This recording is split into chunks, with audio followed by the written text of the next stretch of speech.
Hi everyone, welcome. I'm Cassandra Duffel. I'm an intuitive and a channel, and I welcome you to my channel here, Spirit Wisdom. It's great to have you here.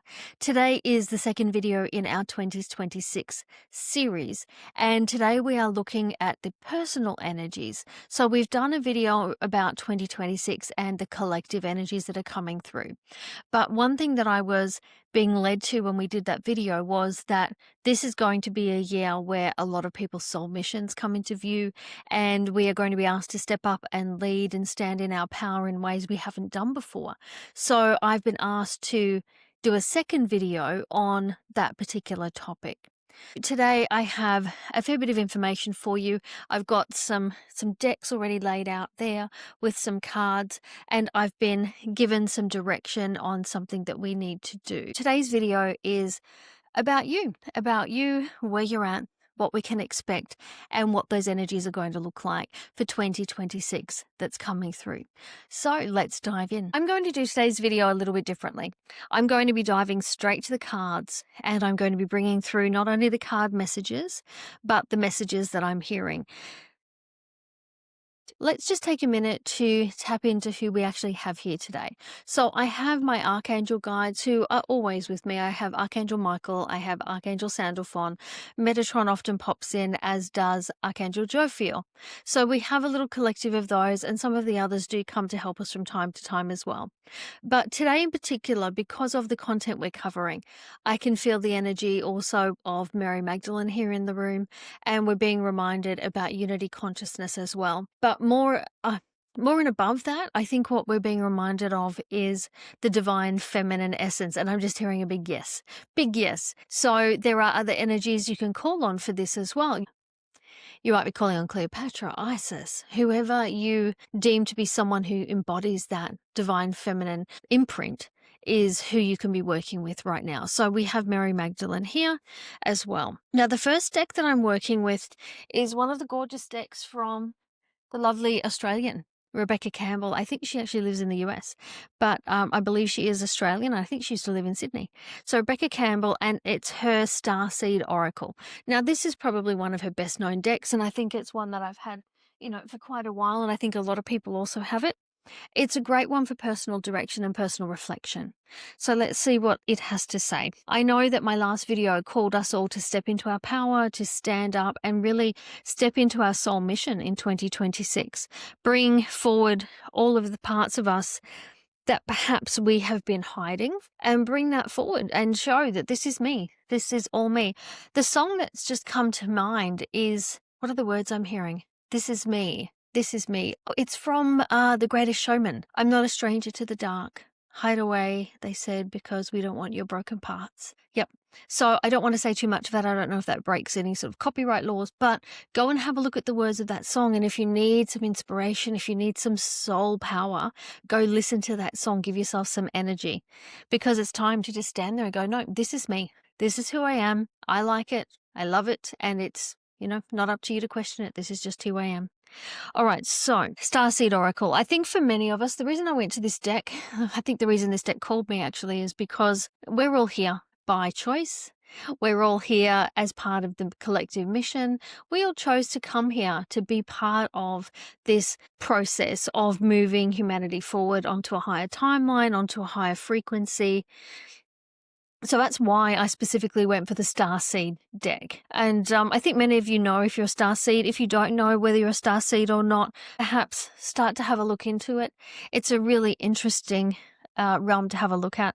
And actually, if you are interested, it is something I do in my one-to-one work. So if you would like to do a galactic lineage session with me, there are links in the show notes where you can book any of those. So I do have some of those coming up in the early months of this year. There is some availability. Okay, one more card, please.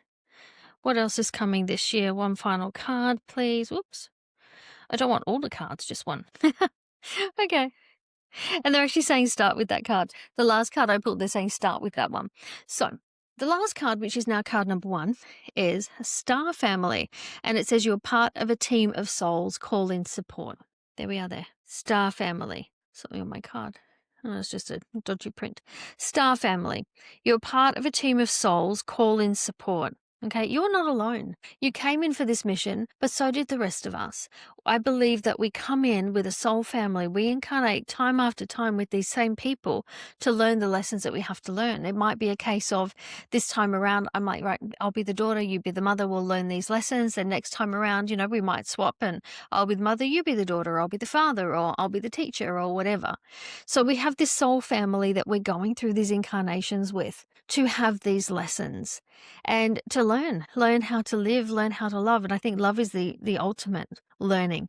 So we have to get to that place eventually. But anyways, your star family, you're not alone. Call in your star family. The second card that came up, and this is something that really stands out for me, the stone circles. I feel like I have a lot of lineage and a lot of history around stone circles. I know many of you following me feel that as well, and a lot of have that. It might be Druid, it might be a Celtic sort of background that you feel you might have had. So the next card says, all paths lead home. Inner authority, intuition, turn your gaze within. All roads lead home. Gorgeous card, isn't it? And you can see that stone circle there as well, and the labyrinth within the stone circle. But also what I think this is speaking to is that inner knowing. We can often feel like we are floating, that we lack clarity, we lack direction. And if we can just stop in stillness, take a breath, and come back to the center of ourselves, that is where clarity lies. That is where decision lies. That is where home lies. So we need to be able to come back to that point. So instead of just skipping around the labyrinth, understand that all roads lead home and that the answers you seek are actually found on the inside. Something that they just said to share. Something that I believe is when you come here, you have certain lessons to learn and you have certain trials and tribulations you have to go through. It's part of the experience. I call them the big rocks. And I think you go through the big rocks regardless of what choices you make in your life. We have free will, but if we're supposed to experience a major heartbreak with this particular soul, then we will end up there experiencing heartbreak with that particular soul. I just think it's a question of whether you take what I call a milk run to get there, which is the winding path of going here and there and everywhere, dithering about, or whether we're taking the more direct route to get there. But I think you always end up at the big rocks. And the smaller experiences, they're that bit of a choose your own adventure thing that we talked about in the last video, where it can change. It can change, but ultimately those choices, you'll still end up at those big points that you're supposed to learn. And the third card that came out, it says, breath of the cosmos, my will to thy will, micromanaging the universe. It's a reminder that this is so much bigger than you, so much bigger than me. It's as big as the universe, and that we are all divine beings that have come from the universe, from source. We will all return to source, and that at any time we can tap into those energies that support that. All of that amazing, energy and understanding is right there for us to tap into. Yeah. It's interesting looking at that card. I'm reminded of something that my mother actually said. My mother passed away in 2020, and my mother was actually a very devout Christian, very strict religious Christian lady who didn't like any of this that I did. And it's funny that since she passed, she's come through. And I don't speak to her much. I don't get a lot of content. But one thing that she did say was, now I'm here. There's so much more than I ever believed was possible, which was really interesting to me for somebody who was so very devoutly religious in her life and was very judgmental of others, in all honesty, who weren't the same religion. And she was one of these people who was very of the faith. And if my religion told me to hate on another person, then I hated on the other person. That I couldn't see beyond the end of my nose to make my own choices because I just blindly followed what my church told me to follow. And it was really interesting. So when she did come through, that's what she said. And I could see her standing there, and she was standing with her brother who passed away when I was 15. And she was standing with this little boy, and I'm still yet to work out exactly who that little boy is. But anyway, it was really interesting that somebody so devoutly Christian who now on the other side says, there's so much more than I ever thought there was. It's so much bigger than I ever believed it could be, which was amazing. So for us, the reminder is, this year is about tapping into why you're here, tapping in and linking into your soul family and taking the support that's there, the support from your soul family, the support from your universe, from the universe, sorry. Even if you don't know who your soul family is, and I can put my hand up and say, look, I'm one of those. I have met very few people within my soul family group throughout this lifetime. And a few of the ones that I have, it's been like ships in the night. We've met, we've recognized each other, and then something's happened that's pulled us asunder. And so this keeps happening in my life. And I feel that obviously that's just the pathway that I am on. And that's the type of, experience that we're supposed to have. But I also know that there's people throughout the world, and there's different people that I can see in my mind's eye when I'm meditating. I could see my soul family in all these different areas. I don't know who they are. I've never met them, but I can see them when I meditate. So your soul family is there, even if you haven't met them. Okay, so the next one I wanted to go to was a favorite of mine for a New Year's reading. And I always pull this one out, New Year's. It's one of Colette Baron-Reid's decks, and it's the Wisdom of the Oracle. It's the red one that you can see there behind me. The red one, Wisdom of the Oracle. I find this is a really interesting one, and it's also a great starter deck. If you are new to the journey, it's a really good starter deck to help you get some answers, get some clarity without having to go too deep or really having to understand or try and understand the complexities of the universe, multidimensionality, quantum, all of that sort of stuff. So this is a great deck. Oh, okay, there's our number 2 card. Interesting. Oh, and number 3. I'm going to go to the book actually, because I always find it really handy to go back at times and read the book and see what it has to say.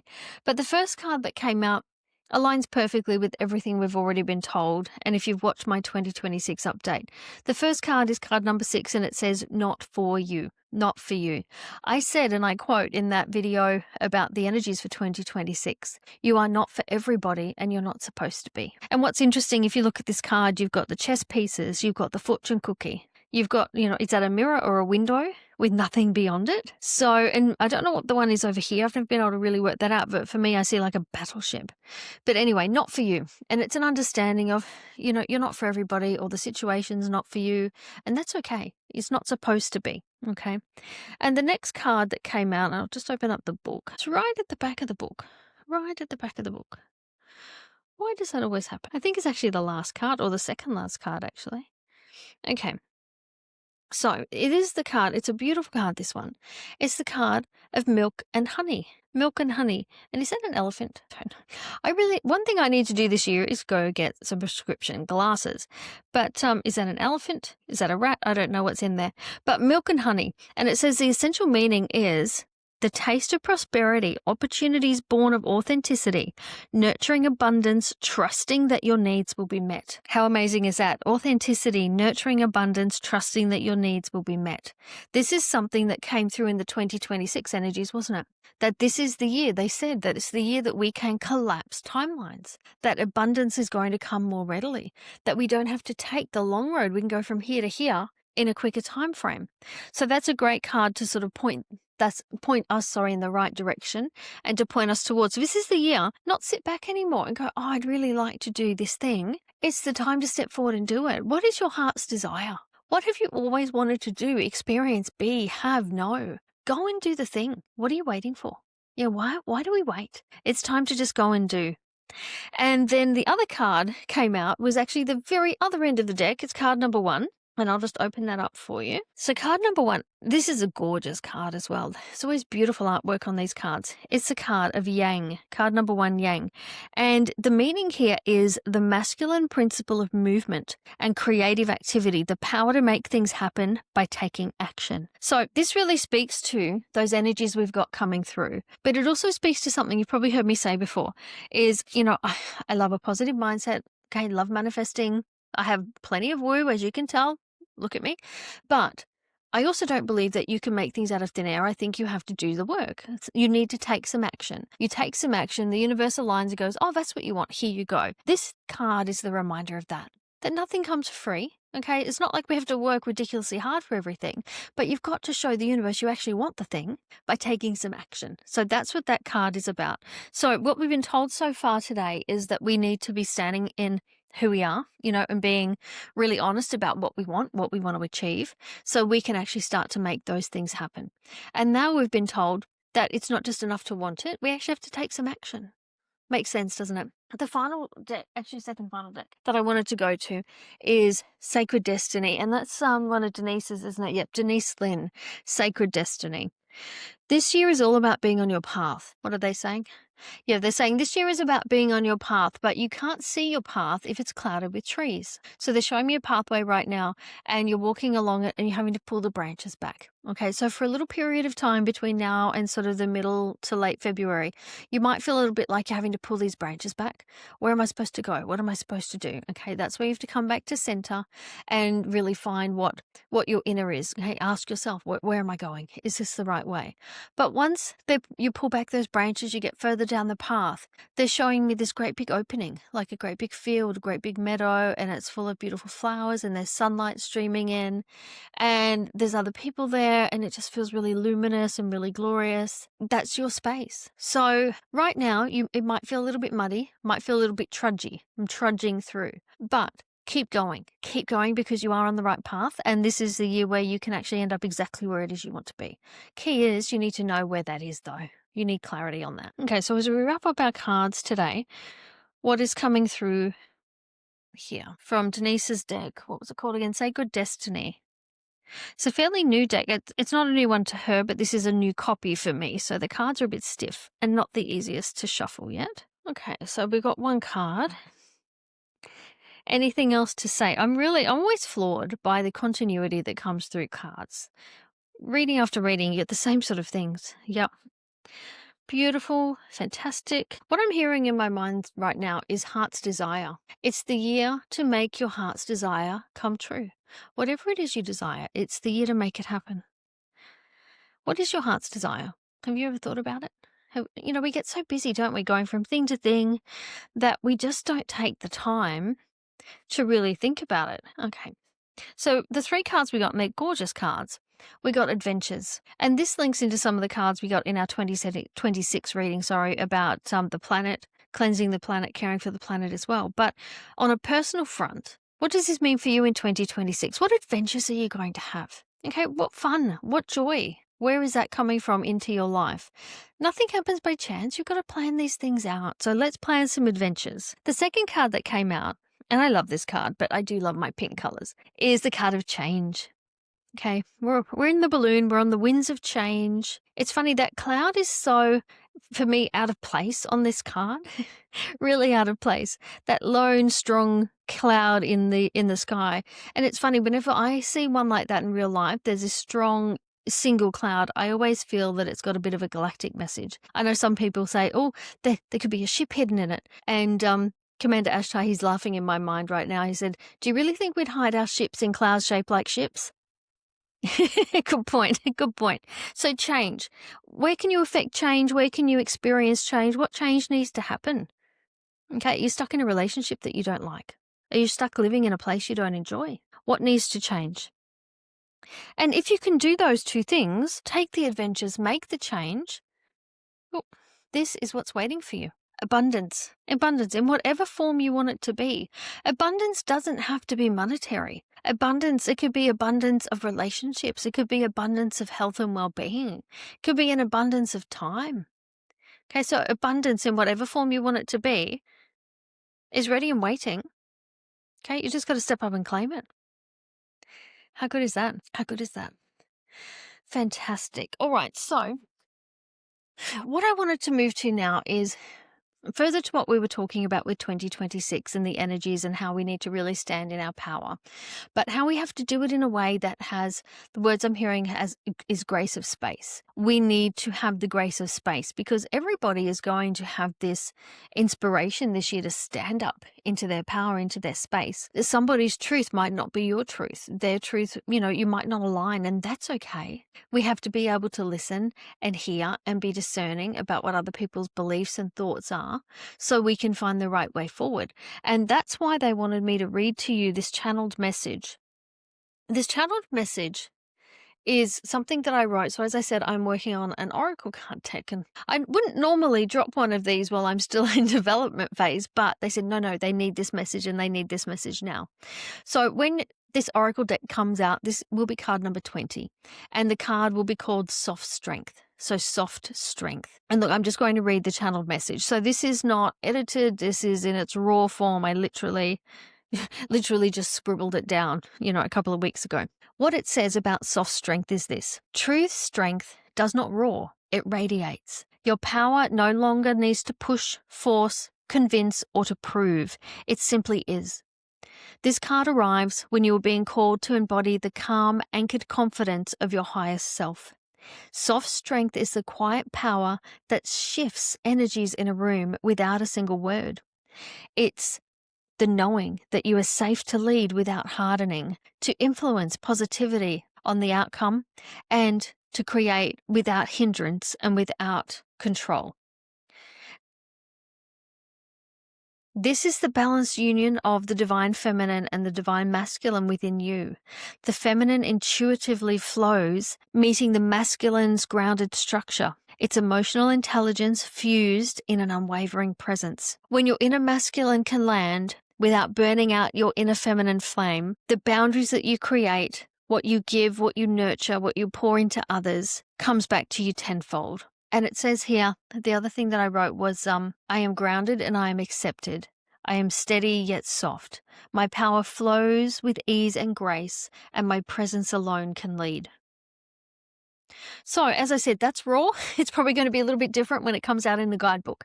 But what you can take from that is the way we need to step forward into 2026. And it is that power of soft strength. We have for a long time led from the masculine. We have been working in jobs and businesses that have made us stand in a certain way. And we've operated from the masculine because that's what's been modeled to us. But now is the time to bring our whole selves to the table, which includes that feminine energy, that divine feminine. And I'm not just talking about people who, relate to being female. We all have masculine and feminine within us, and we need to make sure they're balanced. We can be operating too far from the masculine, and when we do, any one of us is going to burn out. So we need to get that balance right. So I'm hearing something right now about safety. Safety. Okay. So one of the things that they're saying is we need to work on our nervous systems and how to be calm and how to feel safe. That manifestation and all of those things we want to achieve in life won't happen when our nervous system is in a fear state. So we need to be in a calm state. We need to feel safe. So we need to work on those ways. Whatever that looks like for you, perhaps it's walking in nature, perhaps it's grounding outside, perhaps it's journaling or meditation. Whatever looks like for you, find ways to give your nervous system back safety. They're also saying for many people listening, they think that they know how to relax. They think that they know how to relax, and they really don't. Okay, so what I'm hearing is that the brain's always on. Our brains are too far on. So we're not even recognizing the feeling of stress anymore because it's become so normal and become so innate. So we're operating from this place where we're always feeling stress. For us though, we just think we're busy. We've got a lot on. We've got a lot of, irons in the fire, plates spinning, but that's actually stressful to our nervous system. So we need to find ways to make that simplified. And they're also saying even when we relax, we're not relaxed. That when we're relaxed, we're making to-do lists. When we relax, we're learning. When we relax, we're planning. And I know a lot of people in my world, business owners, it's exactly what they do. They finally have an hour to sit down and have a cup of tea and have a relax. But what they do while they're having their cup of tea and relaxing is write notes on the things they have to do next in their business. That's not relaxing. Okay. And another person that I was talking to, we realized that, what they thought was relaxing actually wasn't, because every time they decided to sit down and relax in front of the TV, they put on something that they could learn. So they were watching YouTube videos about all these and they're great things to learn, but the brain was still switched on. We need to find places and spaces and ways to tone that down, to give it a real chance to shut off, because our nervous system needs to feel safe to be able to stand in our power and to be able to manifest from the greatest place possible. All right, so friends, a little bit of a shorter video here for you today, but I wanted to give that perspective on you and where you stand in 2026 and what to do moving forward. So there's some great energies coming through, some great frequencies, and I'm wishing you all a very fantastic 2026. Thank you for being here on the channel. And just quickly, if you are enjoying these videos, please do subscribe. It's great for me to know that you're here, and so I can keep creating this content for you and keep it ad-free. Thank you so much, everyone. I'll see you on the next video. Bye for now.